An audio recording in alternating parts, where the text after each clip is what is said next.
Why do I run? I actually hate running.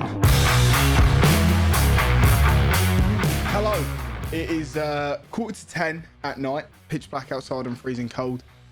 And I've just got back from a run. If you haven't been keeping up with the series, I'm currently training to run from one end of the UK to the other. It's about 850 to 900 miles. The fun part about that is I actually hate running. It's boring. Most of the time in the UK, it's cold and wet. And I'm running every day, freezing, soaked through. You know, my feet hurt, my legs hurt, I'm tired. No, I'm hungry, I'm tired today, I don't want to run. It's very cold and I'm not going to go and change, so I'm running in the vest and shorts. But I'm going to have to wear gloves because otherwise my hands will stop working. So, vibes. Athlete. This is the running attire for the day. It's like 4 degrees outside. It's fucking freezing. But here we are. It's part of the mental game. And I can just think of so many other things that I would rather be doing. This is the real behind the scenes of an athlete. None of this bullshit where you wake up at 5 o'clock and you're motivated every day. F me, I can't be arsed. Tired and cold. Already freezing, I've not even stepped outside yet. Why do I run? Basically, just over 2 years ago, I decided I wanted to run a marathon, and I went out and I trained every day and I ran on a treadmill for hours and hours and hours at a time, and I hated every second of it. But this time round, I'm running because I hate it, and I live by, you know, if I'm comfortable, I'm uncomfortable.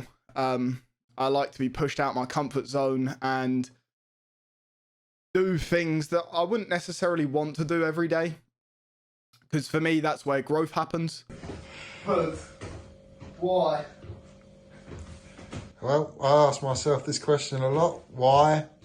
Why does he want to run the entire length of the country? Because I'm hoping it's going to be f***ing warmer when we do it. You know, if it's not warmer, that whole experience gets so much worse. You know, it's easy for me to get up and lift weights and spar and hit a punching bag and whatever it is that I'm doing at that point in time. It's generally quite easy. It's easy for me to work. It's easy for me to, you know, sit down and talk and stream and do all the other things that I do in my life. I'm not good at running, and by pushing myself to do something like this, it instantly makes me better at it. It makes me consistently reaching out of my comfort zone in order to experience growth and really become somebody that I want to be. It's okay. I'm an athlete. This is what I'm made for. Oh, my arms hurt.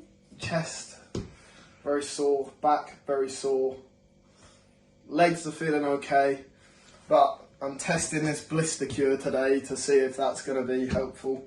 I think for me, doing this event is a big part of, you know, pushing myself out of my comfort zone and growing as a person and challenging myself in a new way. But it's an easy place for me to push myself and be so uncomfortable that I have no other choice than to just get on with it. Oh, it's so cold. I think that makes sense. It makes sense in my head.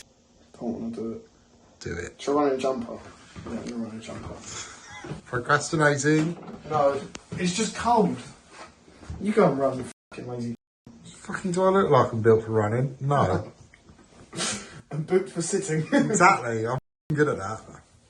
That's it. I stink as it is, so if I do like half-hour run, come back, shower, go to the gym, sorted. Goodbye. But that also leads me to the charities that I want to raise money for during this event.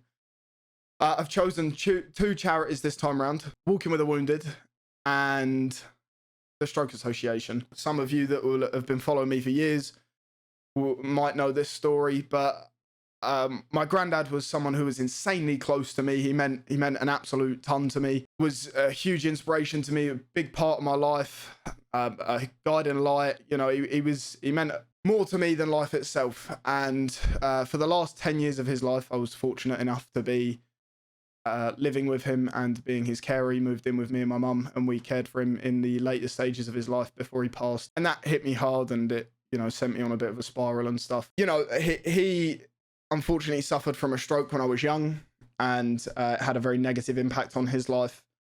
And he was pretty immobilized from his left side. His left arm was always kind of like this, and he limped, couldn't walk very far and limped. Was pretty immobile throughout the latter stages of his life, and, you know, required a lot of assistance from me and my mum.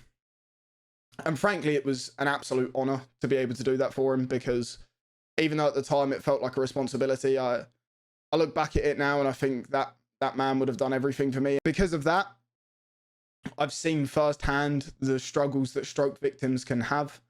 I've seen the effect that it has on families. I've experienced all of that. Subsequently, the Stroke Association are an absolutely brilliant charity that help families and people like my granddad and myself through that process. And to me, that's invaluable, and it's an insanely worthy cause. And so I can't support it enough.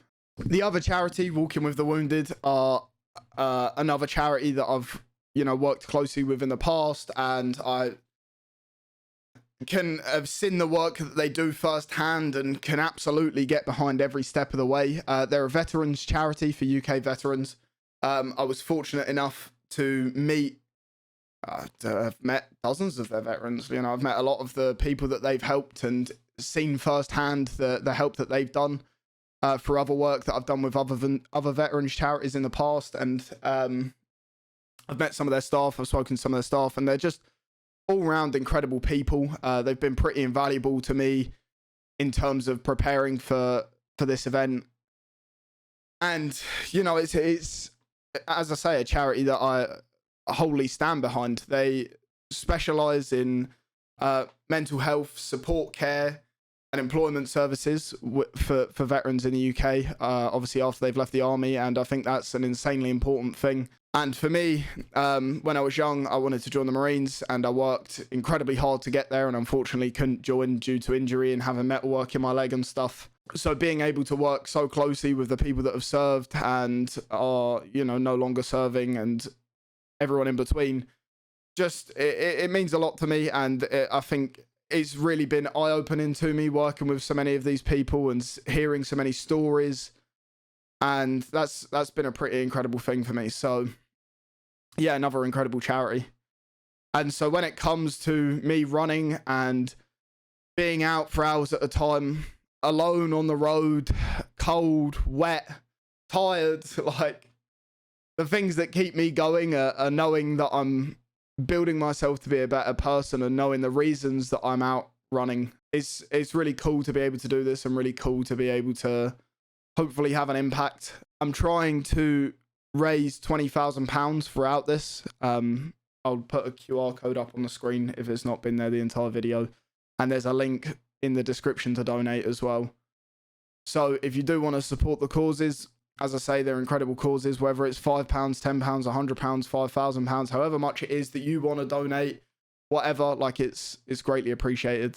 Yeah, that's one of the things that people ask me a lot is, why do I do it? And I suppose this is why. Like, and so I hope that by me sharing the highs and lows of this journey, it can encourage other people, or, you know, give other people a reason to do something. And that to me is invaluable. So leave a like, subscribe. I hope if you are following the series so far, I hope you've been enjoying the videos. I think this is like really the first time I've sat down for a few weeks and just been able to talk to the camera without having anything else. This isn't going to be one of the main videos, but yeah, hopefully it's something that you can take away from. So yeah, thank you. Don't just suck it, Halfordsuck it.